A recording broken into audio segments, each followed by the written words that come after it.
How's it going, guys? Here to do this week's weekly review. I'm going to do it kind of the same way I did last week, just kind of reading off of the computer, not planning anything in advance. So without further ado, here we go. Start, I have my team versus George. I won 136 to 81. Um, Finally had some touchdowns out of Lamar Miller. Got 31 points out of him. Spencer Ware put up 23. So even with Jamal Charles there, looks like Spencer Ware might still be getting the ball a good bit, at least for the time being. Also had 27 points out of Brandon Cooks. Did have the two big Detroit Lion players on my bench. Stafford with 28. And Golden Tate finally having a good game with 27 points. So once again, I play the wrong quarterback. Nothing new. We'll see if I can make some changes there. On Georgia's team, nobody got over 12 points on his team. Just an overall tough week there. Eddie Lacy was playing with an injury, basically. Blake Bortles struggled against Chicago. DeAndre Hopkins was his leading scorer with 12 points. He did have Mariota on the bench, who had 28 points. He also had Anquan Bolden with 16 on the bench and Prescott with 18.5. So he's riding with three quarterbacks, and out of the three he played, ended up playing the worst one there. Moving on, we have Dalton's team versus Phillips' team. Phillip was able to get the win there, 115 to 102. On Dalton's team, he had big games out of Pryor at 24 points and Kobe Fleener at 23 points. Everybody else was, basically below 11 points for the most part. He did have Matt Jones on the bench with 19.5. So throwing him in the lineup would have definitely made things very interesting. Had Mark Henry on the bench with 17.3, although he did have Kobe Fleener get 23, but given the flex position, you can always play two tight ends if needed. Also had Michael Thomas with 16 points on the bench, so a lot of production on his bench for the week. Moving on to Phillips' team, looks like Phillip had four guys in with double-digit points. Three of them over 20. His running backs played very well outside of the guy he played in the flex, which was Jeremy Hill. Terrence West with 26. Stewart coming back off the injury, his first game back after being out, 21 points. Julio with a nice game against Seattle. Thought he might struggle a little bit there, but obviously Julio is the first-round pick. You have to play him every week. I own him in two of my other leagues, so I'm certainly happy to see him play well there. On his bench, really the only person who got to play because players were on bye or injured or didn't play well at all was Duke Johnson. He had 15 points on the bench there.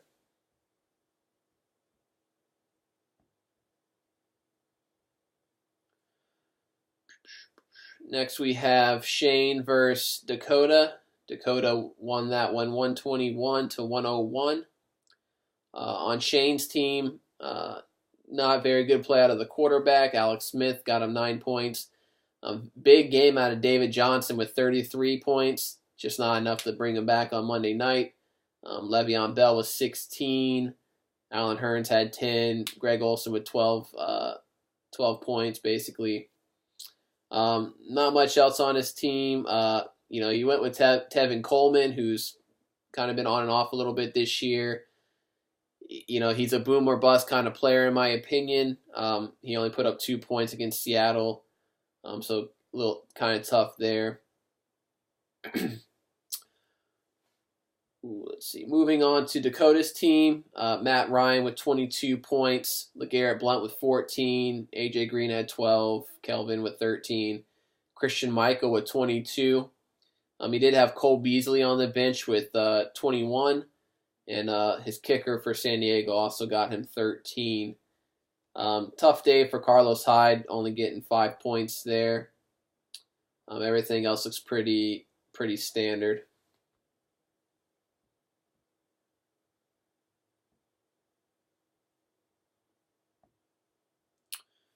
Next up, we got Garrett versus Joseph. Garrett won that one 129-99. Garrett's team had 8 players in double figures. So that's a very big, productive week out of his team. Big game out of Cam with 27 points. Gurley with 12. DeMarco Murray with 13. Cooper with 18. Landry with 13. Garcon with 11. Bernard with 11. 12 out of Adam Vinatieri, so he kind of cooled off from his 23-point outing the week prior. Also had decent production on the bench. Out of Devin Funchess had 12. Mohamed Sanu with 13. Derek Carr only had 10 points. Garrett had him on the bench, so he obviously played the right quarterback there. But Derek Carr's been playing very well this year, so he finally had a tough game, kind of came back to life. Joseph had Russell Wilson get him 12. Robert Woods with basically 14 points. Surprisingly, he's been playing, I think, pretty decent this year. I mean, he's got 2 weeks with double-digit points, a week with 8 points. So from maybe a flex play, not completely horrible there. Obviously, he has Gronk on his team. Big day out of him with 26 points. Cardinals defense got him 11. Dan Bailey got him 13. Had Kirk Cousins on the bench, who had 17 points. We'll see how things go there. Moving on, we have David versus Ray Sr. David won this one with a whopping whooping, 129-63. This was the number 12 team and the number 1 team in the power ranking. So seeing this big of a deficit is a little bit surprising. But hey, that's how fantasy goes sometimes. He just put the best lineup out there, and if you guys suck, they suck. On David's team, he only had 4 players with double-digit points. He even had the Raiders defense get him -2, but Eli got him 24. Melvin Gordon got him 9. He played Jay Ajayi, who had 33 points. A little unexpected there, especially with Arian Foster suiting up for that game.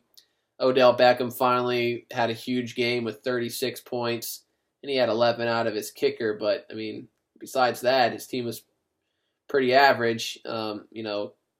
Antonio Gates with 3 points, Delaney Walker 3 points, Edelman 6 points, Macklin 6 points. So, just a couple big, huge games out of 2 players really swung things in his favor there. He did have Torrey Smith on the bench with 15 points. Moving on to Ray Sr.'s team, he has Ben Roethlisberger, who obviously we know is going to be out for a little bit after having meniscus surgery. Got him about 10 points. Anderson with 9. He had 0 points out of Sammy Coates. That was pretty risky playing him, given the fact that I believe he was playing with a fractured finger. 6.5 points out of Devontae Freeman. Obviously, being matched up with Seattle is not good in his favor. Nobody on Ray Sr.'s team scored in double-digit points this week, so kind of interesting there. He did have Cameron Meredith on the bench with basically 17 points. He has been a pretty good bright spot the past couple weeks for the Bears offense, so we'll see if he can keep that up as he's taking over for Kevin White, who is out with injury once again.